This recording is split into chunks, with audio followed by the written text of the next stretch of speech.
স্বাগত নিউজ 24 রাত 10টার সংবাদে আপনাদের সঙ্গে আছি আমরা দুজন, আমি তাসনিমে জান্নাত অর্থে এবং আমি সালেজুর চৌধুরী। এতক্ষণ সংবাদ শিরোনাম দেখছিলেন, এবারে পুরো খবর। কওমি মাদ্রাসার ছাত্র শিক্ষকরা প্রচলিত সর্বপ্রকার রাজনীতি থেকে মুক্ত থাকবে। রোববার কওমি মাদ্রাসার সর্বোচ্চ নীতি নির্ধারণী বোর্ড আল হায়াতুল উলওয়ার স্থায়ী কমিটির সভায় এই সিদ্ধান্ত নেওয়া হয়।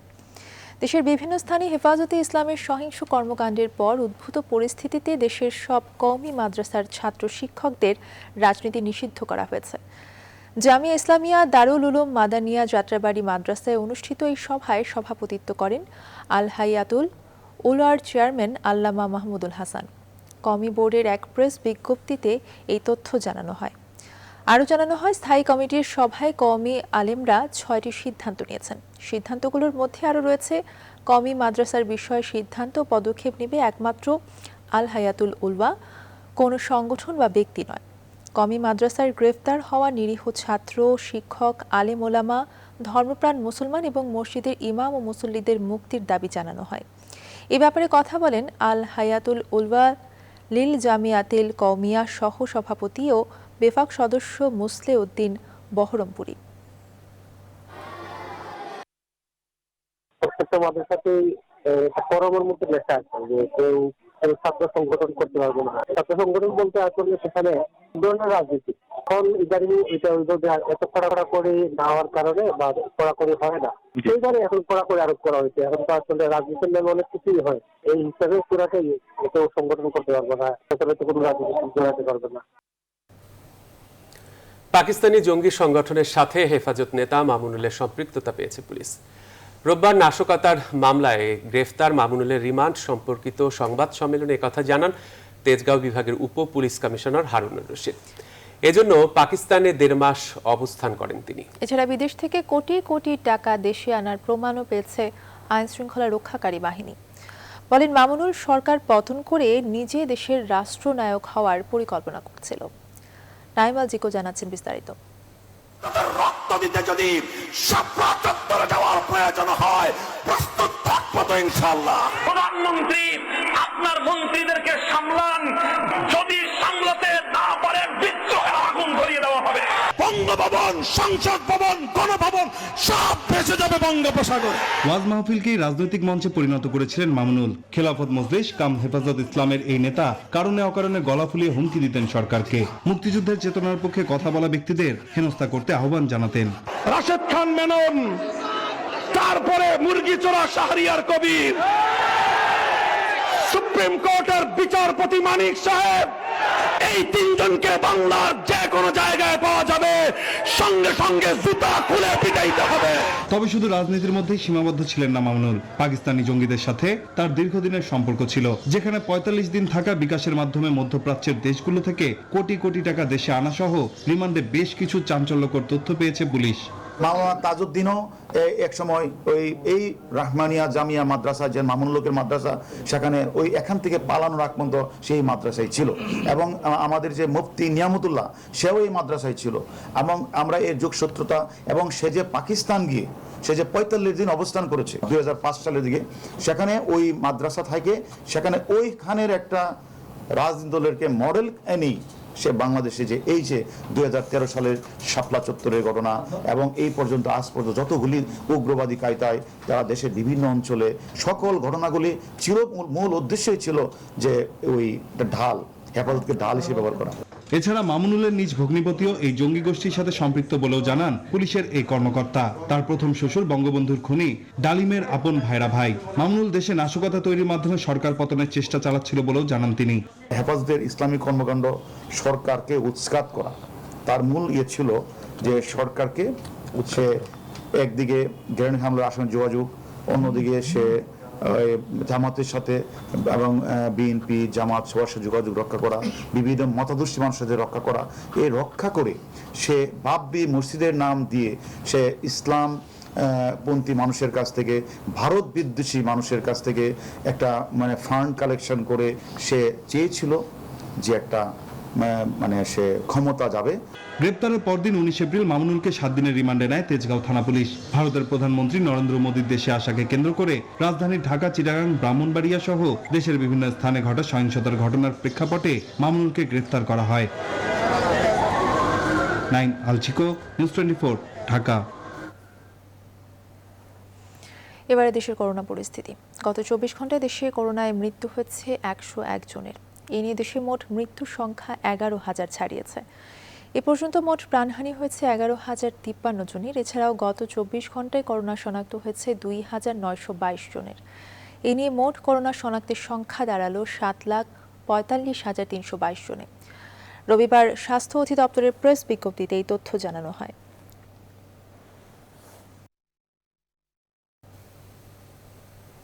করোনা টিকার খবর। সোমবার থেকে বন্ধ হচ্ছে দেশের করোনার প্রথম ডোজের টিকা কার্যক্রম। রোববার এক সংবাদ বিজ্ঞপ্তিতে কথা জানানো হয়। স্বাস্থ্য অধিদপ্তরের মহাপরিচালক বলছেন, আগামী মাসের প্রথম সপ্তাহে আসছে কোভ্যাক্সের 1 লাখ টিকা। সেই সাথে চীনের উপহার হিসেবে পাওয়া 5 লাখ ডোজ টিকাও নেবে বাংলাদেশ। এছাড়াও ভারতের সিরাম ইনস্টিটিউট থেকে কেনা টিকাও দ্রুত আনার চেষ্টা চালাচ্ছে সরকার।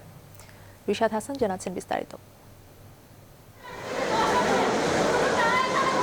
করোনা টিকা হয়ে উঠতে পারেনি বৈশ্বিক সম্পদ। বিত্তশালী দেশগুলোর প্রতি 4 জনের 1 জন টিকা পাচ্ছেন, যার বিপরীতে পিছিয়ে থাকা দেশগুলোর প্রতি 500 জনে টিকা পাচ্ছেন মাত্র 1 জন। বিশ্ব স্বাস্থ্য সংস্থার এই তথ্য অন্তত সেটাই প্রমাণ করে।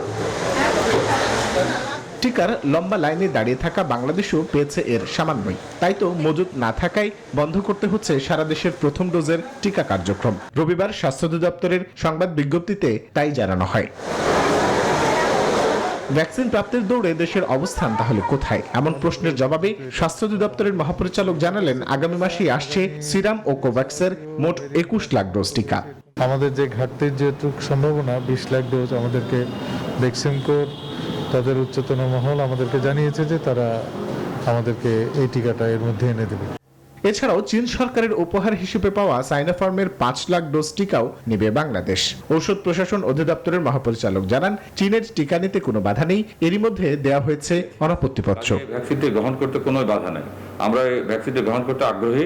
আমাদের যত কর্তৃপক্ষ যারা আছে এই ভ্যাকসিনটি গ্রহণ করার জন্য তারা এই বিষয়ে কাজ করছেন চাইনিজ গভর্নমেন্টের সঙ্গে। এই ভ্যাকসিন আসলে আমাদের দেশে এটা গ্রহণ করা যাবে, কোনো সমস্যা নেই। শুধু তাই নয়, পাশাপাশি মডার্না, রাশিয়ার স্পুটনিক ভি সহ একাধিক উৎসের সন্ধানেও কাজ চলছে বলে জানান দুই মহাপরিচালক। আমরা একাধিক সোর্সে যাব, সেটি 2টি হতে পারে, 3টি হতে পারে, 4টি হতে পারে, 5টি হতে পারে। যতগুলো সোর্স আমরা পাবো, ভালো ভ্যাকসিন পাবো এবং সাশ্রয়ী মূল্যে পাবো এবং ইফেক্টিভ ভ্যাকসিন পাবো, সেই ভ্যাকসিনগুলো আমরা বাংলাদেশে আমদানি করব। অনেক কয়টা ফার্মাসিউটিক্যাল কোম্পানি টিকা তৈরি করেন, তার মধ্যে ইনসেপ্টা একটা, পপুলার একটা, আর একটা হচ্ছে গিয়ে হেলথ কেয়ার একটা, এই 3টা এখন তৈরি করে। স্বাস্থ্য দপ্তর বলছে, দেশের অন্তত 3টি ফার্মাসিউটিক্যালস কোম্পানির বাংলাদেশেই টিকা তৈরির সক্ষমতা রয়েছে। রিশাদ হাসান, নিউজ 24, ঢাকা। এদিকে সাধারণ মানুষের করোনা টিকা পাওয়া নিয়ে তৈরি হওয়া অনিশ্চয়তার মুখে সরকারের উদ্যোগ কি তা জানতে চেয়েছেন জাতীয় পার্টির চেয়ারম্যান জিএম কাদের। এক ভিডিও বার্তায় তিনি বলেছেন, টিকা পাওয়ার যোগ্য সকল মানুষকে টিকা দেওয়া সরকারের দায়িত্ব। করোনার টিকা পাওয়ার ব্যাপারে মানুষের মাঝে অনিশ্চয়তার সৃষ্টি হয়েছে। টিকা জনগণের নাগরিক অধিকার। সারা দেশের টিকা পাওয়ার যোগ্য সকল জনগোষ্ঠীকে টিকা দেওয়া সরকারের দায়িত্ব। গেল ফেব্রুয়ারি মাস থেকে চুক্তি অনুযায়ী টিকা না আসায় হতাশা সৃষ্টি হয়েছে। যারা প্রথম ডোজ টিকা নিয়েছেন তারা সময় মতো দ্বিতীয় ডোজ পাবেন কিনা তা নিয়ে শঙ্কিত। দেশের মানুষ জানতে চায় টিকার ব্যাপারে সরকার কি উদ্যোগ নিয়েছে। টানা 11 দিন বন্ধ থাকার পরে রোববার খুলল দেশের দোকান আর শপিং মলগুলো। তবে প্রথম দিনে কোথাও খুব একটা ক্রেতার চাপ দেখা যায়নি। বিক্রেতারা বলছেন, গণপরিবহন চালু না হলে দোকানপাট খোলা রেখে ব্যবসায়িক মন্দাভাব দূর হবে না। অন্যদিকে শপিং মল খুলে দেওয়ার খবরে একদিনেই অনেকটা বদলে গেছে রাজধানীর চিত্র। সড়কে বাড়ে যানবাহন, ফিরে আসে চিরচেনা যানজটের দৃশ্য। বিস্তারিত জানাচ্ছেন আফরিন আনোয়ার। করোনা মহামারী নিয়ন্ত্রণে কঠোর লকডাউনের মধ্যে মানুষের জীবন জীবিকা বিবেচনায় রোববার থেকে খুলে দেওয়া হলো শপিং মলগুলো। রাজধানীর সবচেয়ে বড় পাইকারি বাজার চকবাজারের চিত্র এটি। সকাল থেকে দোকানপাট খোলা থাকলেও সাধারণ অবস্থার চেয়ে ক্রেতাদের উপস্থিতি দেখা গেছে কম। যেহেতু গাড়ি বন্ধ, ঢাকা সিটির ভিতরে তো বাইরে থেকে কেউ আসতে পারবে না, তো দোকান খোলা মানে তেমনি আমাদের মরার উপরে গাড়ার কাজ। বিক্রি না হলে আমরা কিভাবে দোকানের স্টাফ পরিচালনা করব, দোকান ভাড়া দেব, বাসা ভাড়া দেব। সকাল থেকে রাজধানী ঘুরে অনেকটা একই চিত্র দেখা গেছে শহরের অন্যান্য মার্কেট ও শপিং মলগুলোতেও। তবে বিক্রেতারা বলছেন, মার্কেটের নিয়ম শিথিল হলেও গণপরিবহন বন্ধ থাকায় ক্রেতা সমাগম বাড়ছে না আশানুরূপ। আর ক্রেতারা বলছেন, প্রয়োজনের তাগিদেই মার্কেটমুখী হচ্ছেন তারা। নিম্ন মধ্যবিত্ত এদেরই একটু প্রবলেম হচ্ছে, আর কেন যারা নাকি গাড়ি আছে তারা কিন্তু ঠিকই চলতেছে। কিন্তু এখন এটা মনে হয় যে সব যদি ছেড়ে দেওয়া হয় তাহলে আমাদের জন্য একটা ঝুঁকি। যারা বিজনেস করে, যারা ধরেন যে এমপ্লয় আছে, তাদেরও কিন্তু আপনি যদি ঈদের আগে যদি স্যালারি না পায়, তাদেরও কিন্তু সংসার চালানো কিন্তু টাফ হবে। এদিকে ব্যবসায়িক স্বার্থ আর জনসমাগম নিয়ন্ত্রণে রাখতে দোকান মালিক সমিতির পক্ষ থেকে দোকান খোলা রাখার সময় বৃদ্ধির পাশাপাশি গণপরিবহন চালুর আহ্বান জানানো হয়। অন্যদিকে উত্তর সিটি কর্পোরেশনের মেয়র জানিয়েছেন, স্বাস্থ্যবিধি না মানা হলে আবারও কঠোর সিদ্ধান্তে যেতে বাধ্য হবে সরকার। আমাদের রিজিকের ব্যবস্থার জন্য আমরা যেহেতু ব্যবসা বাণিজ্য করতে আসছি, ওদিকে সবারই খেয়াল করতে হইব। যদি গণপরিবহনে যোগাযোগ না থাকে তাহলে আমাদের এইভাবে দোকানপাট খুলে ততটা একটা লাভবান আমরা হব না। কন্ডিশনে হচ্ছে স্বাস্থ্যবিধি মেনেই দোকান খোলা থাকবে, এবং স্বাস্থ্যবিধি মেনে দোকান যদি খোলা না থাকে অবশ্যই আমরা আইনগত যা যা করা দরকার আমাদের ম্যাজিস্ট্রেটরা তারা মাঠে নামবে, তারা সেই কাজগুলো করবে। তবে শপিং মলে ক্রেতার ভিড় না থাকলেও শহরের বেশিরভাগ পথই ছিল যানজটপূর্ণ। সাধারণের চলাচলও ছিল পুরোপুরি স্বাভাবিক। আফরিন আনোয়ার, নিউজ 24, ঢাকা। এদিকে 11 দিন পর শপিং মল এবং দোকানপাট খুলে দেওয়ায় রাজধানীমুখী মানুষের ভিড় বেড়েছে।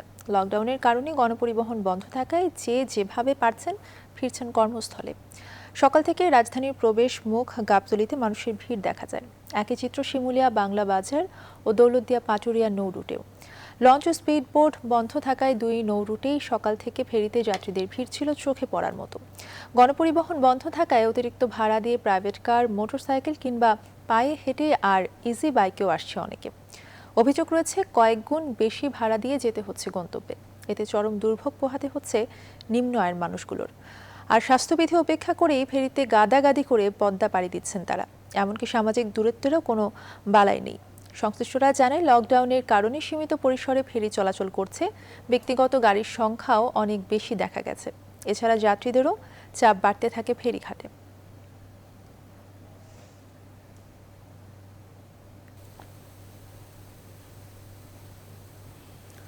ভারতের সাথে কাল সোমবার থেকে স্থলপথে চলাচল বন্ধ ঘোষণা করেছে সরকার। এই ঘোষণা 14 দিনের জন্য বলবৎ থাকবে। এর আগে থেকেই দেশটির সঙ্গে আকাশপথে চলাচল বন্ধ হয়েছে। ভারতে করোনা ভাইরাস পরিস্থিতি বড় ধরনের অবনতি হওয়ায় বাংলাদেশ সরকার এই পদক্ষেপ নিয়েছে। মানুষ আসবে না, কিন্তু কার্গো আসবে 14 দিনের। যে সেমাই খেয়ে আপনি ঈদের নামাজ পড়তে যাবেন, সেটি তৈরি হচ্ছে মারাত্মক নোংরা আর অস্বাস্থ্যকর পরিবেশে। রাজধানী ও তার আশেপাশে গোপন কারখানায় গরুর চর্বি আর পোড়া পাম অয়েলে ভেজে মুখরোচক লাচ্ছা সেমাই তৈরি করছে অসাধু চক্র। আর বাংলা সেমাই তৈরির পরিবেশটা আরও ভয়াবহ। বিশেষজ্ঞরা বলছেন, এসব সেমাই খেয়ে মারাত্মক স্বাস্থ্য ঝুঁকিতে পড়বেন ভোক্তারা। খাদ্যে আতঙ্ক ধারাবাহিক রিপোর্টের আজ থাকছে প্রথম পর্ব। সেলিম খানের ছবিতে বিস্তারিত জানাচ্ছেন ফখরুল ইসলাম। লাচ্ছা সেমাই ঈদ বা রোজায় চাহিদার সঙ্গে বাড়ে তৈরির ব্যস্ততা, কিন্তু এই চাহিদা আর মুনাফার বিপরীতে একেবারেই বিলীন পণ্যটির মান। রুচিশীল আর মুখরোচক ভেবে ভোক্তারা এই সেমাই খেলেও তৈরির পরিবেশটা এমনই করুণ ও নোংরা।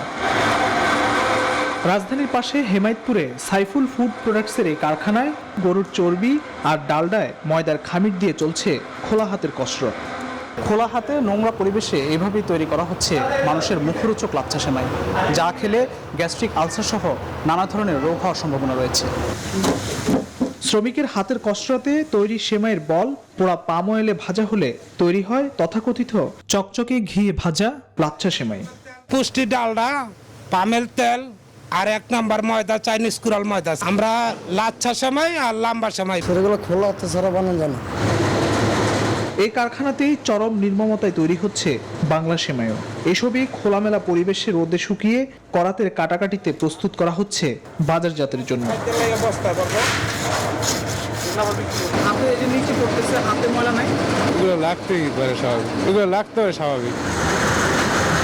কামরাঙ্গীরচরে এই সেমাই তৈরির পরিবেশও বেশ অস্বাস্থ্যকর। সেমাই উৎপাদন শেষে প্যাকেটজাতের প্রক্রিয়াও অস্বাস্থ্যকর। কোম্পানিটি আবার অবৈধভাবে সেমাই বাজারজাত করছে নামী ব্র্যান্ডের মোড়কে। এই বিষয়ে জানতে চাইলে ক্ষিপ্ত হয় নিউজ 24 এর সংবাদকর্মীদের উপর। এটা করে আবার করবেন আপনি, এই যে আবার টিভিতে দেখাবেন, মানে আমি দৌড়াবে কথা বলেন না, আমি কথা বলতে রাজি না। ঠিক আছে, না আপনি মালিকের সাথে কথা বলেন, আপনি ভাই এরকম করতেছেন কেন? একই এলাকার আরেক কারখানায় রাতে তৈরি করে সেমাই, তা আবার বাজারজাতের জন্য রাখা হয়েছে ধুলোবালিতে ঠাসা নোংরা পরিবেশে। ধুলাবালি তো পড়তেছে, কি আর করার আছে। লাচ্ছা সেমাইতে আপনারা জানেন যে অনেক সময় অনেকে এটা ঘিয়ে ভাজা বলে, কিন্তু ডালডা ব্যবহার করে। এই ডালডা ব্যবহারটাও কিন্তু খারাপ। এটার জন্য আমরা আইনও করতেছি, কারণ ডালডাতে অধিক পরিমাণে যে ট্রান্স ফ্যাট থাকে, এটা মানুষের অনেক শারীরিক ক্ষতির কারণ হয়ে যায়। অনিরাপদ খাদ্য কেউ তৈরি করুক বা জনগণকে প্রতারণার মাধ্যমে এগুলো খাওয়া, এটা আমরা কোনোভাবেই আইনগতভাবে এটা আমরা অ্যালাউ করতে পারি না। বছর জুড়ে অভিযান হয়, আসে নতুন বছর, তবুও খাদ্য জালিয়াতকারীদের দৌরাত্ম্য থেকে নিস্তার মেলে না ভোক্তাদের। তাই সচেতনতার পাশাপাশি কর্তৃপক্ষকে আরও কঠোর হওয়ার আহ্বান বিশেষজ্ঞদের। ফখরুল ইসলাম, নিউজ 24, ঢাকা। পুরান ঢাকার অলিগলি থেকে শুরু করে আবাসিক ভবন কিংবা এর নিচ তলায় রয়েছে বিভিন্ন দাহ্য পদার্থের কেমিক্যালের গোডাউন, পাইকারি ও খুচরা দোকানও। একাধিকবার কেমিক্যাল থেকে আগুন লেগে অনেকের প্রাণহানির ঘটনা ঘটেছে। সবশেষ শুক্রবার মধ্যরাতে আরমানি টোলায় একটি ভবনের নিচতলায় কেমিক্যালের গোডাউন থেকে আগুন লেগে প্রাণ হারান 5 জন। শেখ হাসিনা জাতীয় বার্ন ও প্লাস্টিক সার্জারি ইনস্টিটিউটের আইসিইউতে আছেন 4 জন, এছাড়াও চিকিৎসাধীন রয়েছেন আরও 16 জন। আর এখন ভবনটি সিলগালা করে দিয়েছে সরকার। মাসুদা লাবনী জানাচ্ছেন বিস্তারিত। গেল 23 এপ্রিল রাত 3:15টায় হঠাৎই আগুন লাগে রাজধানীর আরমানি টোলার হাজী মুসা ম্যানশনে। রবিবার আরমানি টোলায় গিয়ে দেখা যায় ভবনটি সিলগালা করে দিয়েছে প্রশাসন। সেখানে বসবাসকারী 18টি পরিবারের কাউকেই পাওয়া যায়নি। ঘটনার দিন ফায়ার সার্ভিস জানায় তাদের প্রাথমিক ধারণা নিচতলায় বিভিন্ন কেমিক্যাল ও রাসায়নিক পদার্থের বিক্রিয়ায় আগুন লাগতে পারে। ওই এলাকায় গিয়ে দেখা যায় সেখানকার বেশিরভাগ অলিগলি থেকে শুরু করে ভবনগুলোর নিচতলায় রয়েছে নানা কেমিক্যালের দোকান আর গোডাউন। শুধু আমাদের অফিস ব্যাংক না, উপরে আরো অফিস আছে। এটা তো কেমিক্যাল মার্কেটই, আশেপাশে সবই তো কেমিক্যাল মার্কেট, গোডাউন আছে। আরমানি টোলায় হাজী মুসা ম্যানশনের পাশের ভবন এটি। এই ভবনের নিচতলায় রয়েছে অনেকগুলো কেমিক্যালের দোকান ও গোডাউন, আর উপরে রয়েছে ব্যাংক ছাড়াও বেশ কয়েকটি অফিস। এছাড়াও এখানে বাস করেন অনেক বাসিন্দা। তারা বলছেন কেমিক্যালের গোডাউন থাকায় ঝুঁকি নিয়ে তাদেরকে বাস করতে হয় এখানে। এলাকাবাসী জানান তারা ঝুঁকি নিয়ে এইসব ভবনের উপরের তলায় বসবাস করছেন, আর নিচের দিকে হয় মালিক নয় তাদের ভাড়াটিয়া এইসব কেমিক্যাল আর পাইকারি দোকান নিয়ে বসেছেন। এখানে বেশিরভাগই মানুষের নিরাপত্তা নাই। সরকারের কাছে আবেদন জানাই যে এই কেমিক্যালটি এক সাইডে নিতে পারে জানি। পুলিশের লালবাগ বিভাগের ডিসি জানান হাজী মুসা ম্যানশনে আগুন লাগা ও প্রাণহানির ঘটনায় 23 এপ্রিল রাতে পুলিশ বাদী হয়ে বংশাল থানায় মামলা করেছেন। আমরা এরকম কাগজপত্র এখনো পাইনি যে কেউ এটা অবৈধ ঘোষণা করেছেন। এটা পুলিশ বাদী হয়ে মামলা করেছে। মামলা তদন্ত চলছে, তদন্ত করে আইনগত ব্যবস্থা নেওয়া হবে। কোনো অ্যারেস্ট হয়নি। এ ঘটনায় শুক্রবার মারা যান 4 জন। রবিবার সকালে শেখ হাসিনা জাতীয় বার্ন ও প্লাস্টিক সার্জারি ইনস্টিটিউটে আইসিইউতে চিকিৎসাধীন অবস্থায় মারা যান 28 বছর বয়সী সাফায়েত। এখনও আইসিইউ সহ পোস্ট অপারেটিভ ওয়ার্ডে চিকিৎসাধীন আছেন অন্তত 20 জন। মাসুদা লাবনী, নিউজ 24, ঢাকা। পুরান ঢাকায় আরমানি টোলার ভয়াবহ অগ্নিকাণ্ডের ঘটনায় তীব্র ক্ষোভ প্রকাশ করেছে ট্রান্সপারেন্সি ইন্টারন্যাশনাল বাংলাদেশ টিআইবি। রোববার টিআইবির এক বিবৃতিতেই ক্ষোভ প্রকাশ করা হয়। সংস্থার নির্বাহী পরিচালক ডক্টর ইফতেখারুজ্জামান বিবৃতিতে বলেন, নিমতলী ও চুরিহাটার মতো মর্মান্তিক অগ্নিকাণ্ডের পরেও রাজনৈতিক সদিচ্ছার অভাবে পুরান ঢাকা থেকে রাসায়নিক গুদাম সরিয়ে নেওয়া সম্ভব হয়নি। পাশাপাশি অসাধু মহলের যোগসাজশ ও অনিয়ম দুর্নীতির মাধ্যমে আবাসিক এলাকায় অবৈধভাবে রাসায়নিক ও দাহ্য পদার্থের গুদাম, কারখানা ও ব্যবসা টিকিয়ে রাখা হয়েছে। এ কারণেই পুরান ঢাকায় অগ্নিকাণ্ডের পুনরাবৃত্তি ঘটছে। তিনি আরও বলেন, সংশ্লিষ্ট প্রতিষ্ঠানগুলোর সমন্বয়হীনতা ও কর্মকর্তাদের জবাবদিহির অভাবে নিমতলী ট্র্যাজেডির 11 বছর পরেও গঠিত তদন্ত কমিটি ও টাস্ক ফোর্সের সুপারিশের বেশিরভাগ বাস্তবায়িত হয়নি।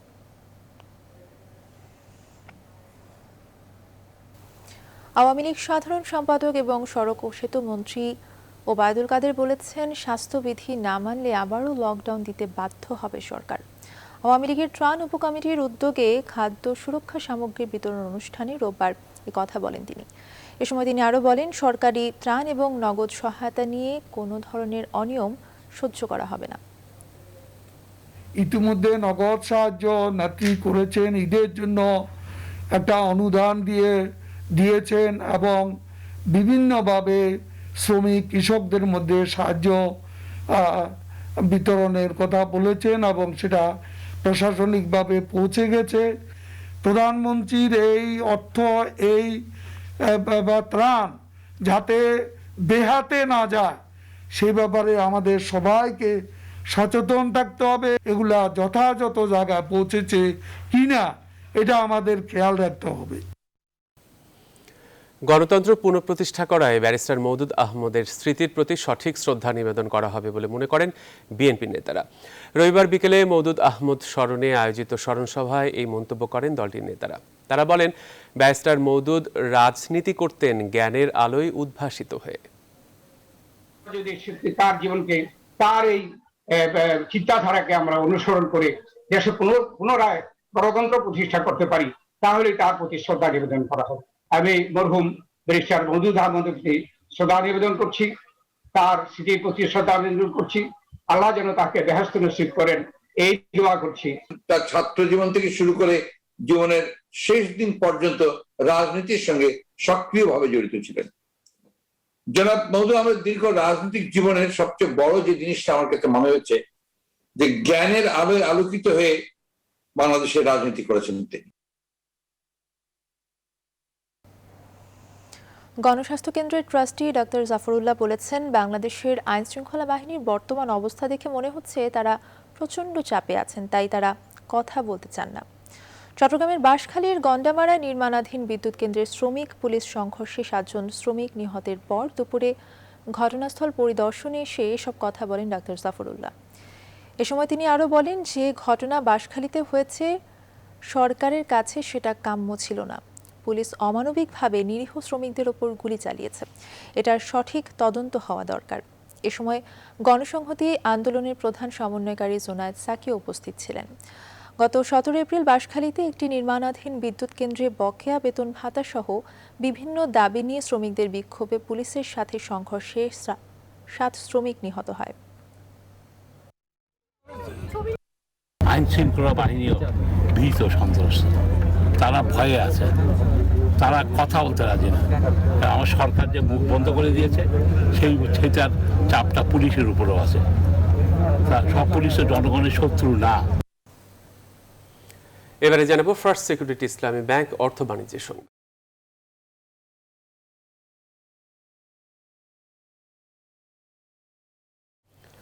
আসছে বাজেটে অতি ক্ষুদ্র ও ক্ষুদ্র উদ্যোক্তাদের জন্য বিশেষ বরাদ্দ দেয়া না হলে তাদের ঘুরে দাঁড়ানো অসম্ভব বলে মনে করেন উদ্যোক্তা ও অর্থনীতি বিশ্লেষকরা। এসএমই ফাউন্ডেশন বলছে, করোনা মোকাবেলায় আসছে বাজেটে উৎসে কর অব্যাহতি এবং এসএমই খাতের জন্য যে বৈষম্যমূলক কর ব্যবস্থা রয়েছে তা সংস্কার করতে হবে। তবে অতিমারির সাথে লড়াই করে নতুন অর্থ বছরের বাজেট বাস্তবায়নে সরকারের জন্য থাকছে বাড়তি চ্যালেঞ্জ। বিস্তারিত জানাচ্ছেন বাবু কামরুজ্জামান। অর্থনীতির সবচেয়ে প্রাণসঞ্চারী খাত অতি ক্ষুদ্র, ক্ষুদ্র ও মাঝারি শিল্প বা সিএসএমই। নানা বাধা সত্ত্বেও যেখানে স্বল্প পুঁজি নিয়ে উদ্যোক্তারা ঘুরে দাঁড়িয়েছেন, তৈরি করেছেন অসাধারণ সব সাফল্যের গল্প। তবে সাফল্যের পাশাপাশি এই করোনাকালে অর্থের অভাবে ঝরে পড়েছেন এমন উদ্যোক্তার সুনির্দিষ্ট হিসাব না থাকলেও তা কম নয়। তাই ক্ষতবিক্ষত এই খাতকে ঘুরে দাঁড়াতে আসছে বাজেটে বিশেষ মনোযোগের কথা বলছেন এসএমই উদ্যোক্তারা।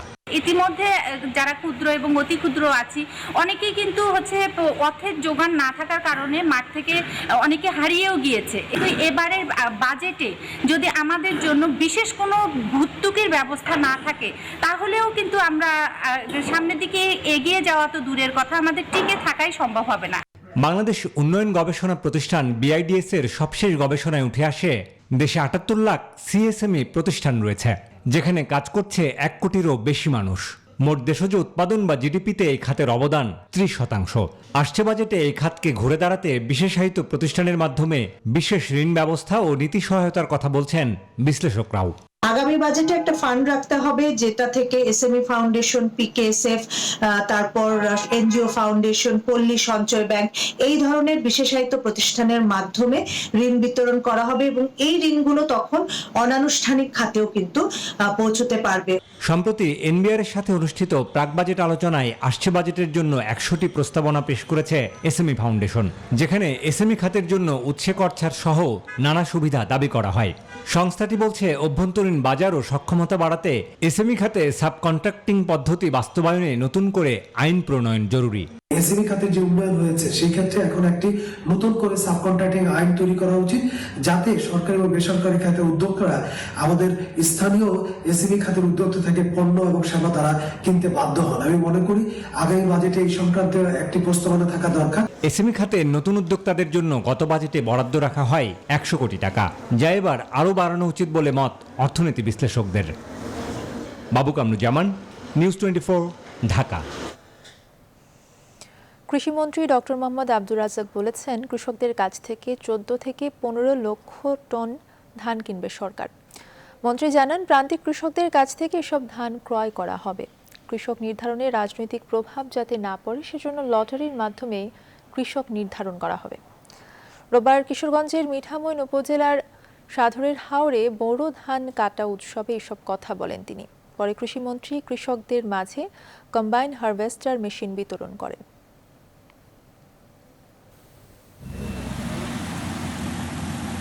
ইতিমধ্যে সিদ্ধান্ত নিয়েছে, একটা মিটিং হয়েছে, 14 থেকে 15 লক্ষ টন ধান কিনবে এবং এই ধানটা আমরা যারা একটু প্রান্তিক ক্ষুদ্র চাষী তাদের কাছ থেকে কিনবো। এখানে যাতে সামাজিক রাজনৈতিক কোনো প্রভাব না পড়ে চাষি সিলেকশনে, নির্ধারণে, তালিকা করায়, সেজন্য আমরা ঠিক করেছি এটি হবে আপনার লটারির মাধ্যমে। নোয়াখালীর বসুরহাট পৌরসভার মেয়র আব্দুল কাদের মির্জা বলেছেন, নোয়াখালী ও ফেনীতে তার পরিবারকে রাজনীতি থেকে সরিয়ে দেওয়ার জন্য ষড়যন্ত্রের একটা নীল নকশা তৈরি করা হয়েছে। সেই নীল নকশা মোতাবেক এরই মধ্যে কার্যক্রম শুরু হয়েছে। শনিবার রাতে ফেসবুক লাইভে এসব কথা বলেন তিনি। আমার পরিবারকে রাজনীতি থেকে সরিয়ে দেওয়ার জন্য ষড়যন্ত্রের একটা নীল নকশা তৈরি করেছে। গত 3 মাসে যা কিছু ঘটেছে, আমি মাননীয় প্রধানমন্ত্রীর প্রতি আবেদন রাখবো, কোম্পানিগঞ্জের শান্তির জন্য আপনি এই ঘটনাগুলো আপনি তদন্ত করেন। জয়পুরহাটে গরু চোর সন্দেহে এক রিকশা চালককে গাছের সাথে বেঁধে নির্যাতনের অভিযোগ উঠেছে। গতকাল জয়পুরহাটের ধারকি পাথার পাড়া গ্রামে এই ঘটনা ঘটে। এই ঘটনায় এক ইউপি সদস্যকে গ্রেফতার করেছে পুলিশ। পুলিশ ও স্থানীয়রা জানায়, রিকশা চালক তোতা মিয়াকে গরু চুরির সন্দেহ করে শনিবার সন্ধ্যায় স্থানীয় ইউপি সদস্য রফিকুল ইসলাম তাকে জিজ্ঞাসাবাদ করেন। পরে মধ্যরাতে ইউপি সদস্য সহ একই গ্রামের জুয়েল, আবু খায়ের ও নিজাম নামের 3 যুবক তাকে ডেকে নিয়ে গরু চুরির স্বীকারোক্তি আদায়ের চেষ্টা করেন। তোতা মিয়া অস্বীকার করলে তাকে গাছের সাথে বেঁধে পেট্রোল ঢেলে কোমর থেকে পা পর্যন্ত আগুন দেয়। এ সময় তোতা মিয়া জ্ঞান হারিয়ে ফেললে রাত 3টার দিকে তাকে বিমর্ষ অবস্থায় জেলা আধুনিক হাসপাতালে ফেলে পালিয়ে যায় তারা। এবারে বৈশ্বিক করোনা পরিস্থিতির খবর। করোনায় বিপর্যস্ত গোটা বিশ্ব। ভারতে মহামারীর এই রূপ আরও ভয়াবহ। গেল 24 ঘন্টায় 3.5 লাখ রোগী শনাক্ত হয়েছে দেশটিতে। মৃত্যু হয়েছে প্রায় 3000। অক্সিজেন ঘাটতিতে ধুঁকছে কর্ণাটক সহ বেশ কয়েকটি রাজ্য। এমন পরিস্থিতিতে যুক্তরাষ্ট্রের প্রতি টিকা তৈরির কাঁচামাল রপ্তানির আহ্বান জানিয়েছে মোদী সরকার। তবে এখনই তাতে সায় দিতে নারাজ মার্কিন সরকার। এদিকে বিশ্বজুড়ে করোনায় প্রাণহানি ছাড়িয়েছে 31,17,000 আর মোট আক্রান্ত 14,74,00,000-এর উপরে। আসমাতুলির ডেস্ক রিপোর্ট। করোনা সংক্রমণের সুনামিতে এখন বিপর্যস্ত গোটা ভারত। ধসে পড়েছে চিকিৎসা ব্যবস্থা। হাসপাতালগুলোতে অক্সিজেনের জন্য চলছে হাহাকার। এরই মধ্যে দেশটিতে রোগী শনাক্তের হার ভয়ঙ্কর রকমভাবে বাড়ছে। দৈনিক মৃত্যু গড়াচ্ছে 3000-এ। বেঙ্গালুরু, পশ্চিমবঙ্গ সহ বিভিন্ন রাজ্যে দেখা যাচ্ছে রেকর্ড সংখ্যক সংক্রমণ। হাসপাতালগুলো আর নতুন রোগী ভর্তি করতে পারছে না। দেশটির কর্ণাটক, দিল্লি সহ বিভিন্ন রাজ্যে দেখা দিয়েছে তীব্র অক্সিজেন সংকট, ফলে মুমূর্ষু রোগীরা ঢলে পড়ছেন মৃত্যুর মুখে। এই পরিস্থিতিতে করোনা রোগীদের অক্সিজেন সরবরাহে গাফিলতি নিয়ে কড়া হুঁশিয়ারি দিয়েছেন দিল্লি হাইকোর্ট। জানিয়েছেন, অক্সিজেন নিয়ে কোনো অনিয়ম প্রমাণিত হলে দোষী ব্যক্তিকে প্রয়োজনীয় ফাঁসিতে ঝোলানো হবে। ভ্যাকসিন নিয়ে গুজব এড়িয়ে চলার পরামর্শ দিয়েছেন প্রধানমন্ত্রী নরেন্দ্র মোদী। করোনার বিরুদ্ধে লড়াইয়ে তার সরকার রাজ্যগুলির পাশে রয়েছে বলেও আশ্বস্ত করেন তিনি। এদিকে ভারতের সাম্প্রতিক সংক্রমণের ঊর্ধ্বগতিতে উদ্বেগ প্রকাশ করেছেন বিশ্ব স্বাস্থ্য সংস্থার মহাপরিচালক। দেশটির পরিস্থিতি দেখে অন্যান্য দেশকেও সতর্ক হওয়ার পরামর্শ দেন তিনি। ভারত বায়োটেক তাদের তৈরি টিকা কোভ্যাক্সিনের দাম নির্ধারণ করেছে। টিকাটির দাম পড়বে ডোজ প্রতি 600 রুপি, আর বেসরকারি হাসপাতালগুলোকে ডোজ প্রতি কিনতে হবে 1200 রুপিতে। এমন ঘোষণা দিয়েছে হায়দ্রাবাদের সংস্থা ভারত বায়োটেক। পাশাপাশি যুক্তরাষ্ট্রের কাছ থেকে ভ্যাকসিন তৈরির কাঁচামাল কেনার চেষ্টাও চালাচ্ছে দিল্লি। তবে বাইডেন প্রশাসন বলছে, যুক্তরাষ্ট্রের সবাইকে টিকা দেওয়ার পরে উদ্বৃত্ত থাকলেই তা বিদেশে পাঠানো হবে। ভারত ছাড়াও করোনার ঝড়ে নাকাল ব্রাজিল, যুক্তরাষ্ট্র সহ পুরো বিশ্ব। গেল দিনও সংক্রমিত হয়েছে 8,21,000-এর বেশি, প্রাণহানি হয়েছে প্রায় 13,500। আসমাতুলি, নিউজ 24। জানাবো খেলার খবর। ক্যান্ডির পাল্লেকেল স্টেডিয়ামে 2 ম্যাচ টেস্ট সিরিজের প্রথম ম্যাচে ড্র করেছে স্বাগতিক শ্রীলঙ্কা, সফরকারী বাংলাদেশ। প্রথম ইনিংসে বাংলাদেশের 541 রানের জবাবে লঙ্কানরা 107 রানের লিড নিয়ে করে 648 রান। জবাবে বাংলাদেশ দ্বিতীয় ইনিংসে 2 উইকেটে 100 রান করলে ড্র মেনে নেয় দুই দল। এই ড্রয়ে আইসিসি টেস্ট চ্যাম্পিয়নশিপে প্রথমবারের মতো পয়েন্ট প্রাপ্তি হলো বাংলাদেশের। গালিব ইবনে রিয়াজের রিপোর্ট। শেষ পর্যন্ত ব্যাটসম্যানদের আধিপত্যেই নিষ্প্রাণ ড্র হলো ক্যান্ডি টেস্ট। তাই ম্যাচ শেষে ব্যক্তিগত সাফল্যটাই বড় প্রাপ্তি হয়ে দাঁড়ালো দুই দলের জন্য। একটি দ্বিশতক সহ 3টি শতকের বিপরীতে 5 দিনে দুই দল মিলে উইকেটের পতন 17টি। বাংলাদেশের চেয়ে 29 রানে পিছিয়ে থাকা শ্রীলঙ্কা পঞ্চম ও শেষ দিনে ইনিংস ঘোষণা করে 648 রানে, লিড নেয় 107 রানের। চতুর্থ দিনে কোনো উইকেটের পতন ঘটাতে না পারলেও শেষ দিনে লঙ্কানদের 5টি উইকেট শিকার করে টাইগাররা। ইনিংসে মোট 3টি উইকেট শিকার করেন তাসকিন আহমেদ। বাংলাদেশ নিজেদের দ্বিতীয় ইনিংসে ব্যাট করতে পেরেছে 33 ওভার। চা বিরতির পর বৃষ্টি নামলে বেশ কিছুক্ষণ অপেক্ষার পর ম্যাচ অফিসিয়ালরা ড্র ঘোষণা করেন। তাতে শতক না পাওয়ার আক্ষেপ থেকে গেছে তামিমের। 98 বলের মোকাবেলায় 10টি 4 ও 3টি ছক্কা হাঁকিয়ে 74 রানে অপরাজিত থাকেন তিনি। 86 বলে 23 রান করে অপরাজিত থাকেন অধিনায়ক মুমিনুল হক। তবে এই ড্রয়ে বাংলাদেশের প্রাপ্তির খাতায় জমা হয়েছে বিশ্ব চ্যাম্পিয়নশিপ টেস্টের পয়েন্ট, যা এই ম্যাচের আগে পর্যন্ত ছিল 0। গালিব ইবনে রিয়াজ, নিউজ 24। আর এই ছিল এখনকার সংবাদ আয়োজনে। এতক্ষণ সঙ্গে থাকায় ধন্যবাদ সবাইকে।